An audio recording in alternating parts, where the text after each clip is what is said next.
Supreme কোর্টের নির্দেশে school service কমিশনের তরফ থেকে অযোগ্যদের তালিকা প্রকাশিত হয়েছে। 1806 জন প্রার্থী রয়েছেন যারা কিনা নবম থেকে দ্বাদশের অযোগ্য বলে প্রমাণিত হয়েছেন।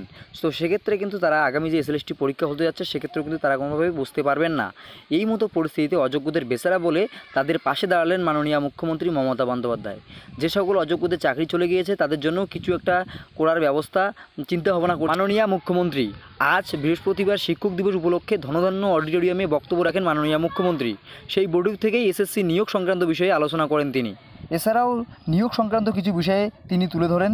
তিনি জানান যে 2016 সালে যে সমস্যা ছিল, আইনি জটিলতা ছিল, সেই জটিলতা কিন্তু কাটিয়ে তুলেছে ইতিমধ্যেই, এবং 2025 সালে যে নিয়োগ প্রক্রিয়া চলছে সেক্ষেত্রেও কিন্তু 35,000-এর জন্য বিজ্ঞপ্তি করানো হয়েছে। এছাড়াও 21,000-এর মতো ভ্যাকান্সি কিন্তু এখনও হাতে রয়েছে।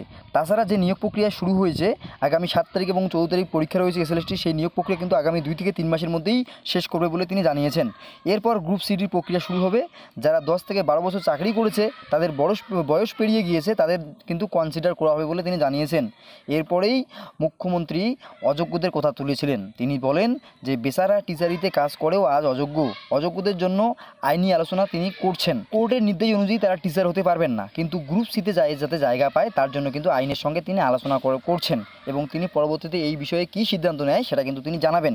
তো কাজেই আপনারা বুঝতে পারলেন যে সমস্ত অযোগ্য প্রার্থীরা রয়েছেন তারা কিন্তু মাননীয় মুখ্যমন্ত্রীর ইচ্ছা অনুযায়ী গ্রুপ সিতে তিনি কিন্তু চাকরি দেওয়ার একটা আশ্বাস দিয়েছেন। এখন দেখার বাকি থাকছে যে আগামীতে এই অযোগ্যদের নিয়ে কী সিদ্ধান্ত নেয়, অর্থাৎ চূড়ান্ত সিদ্ধান্ত কী আসে মাননীয়ার তরফ থেকে।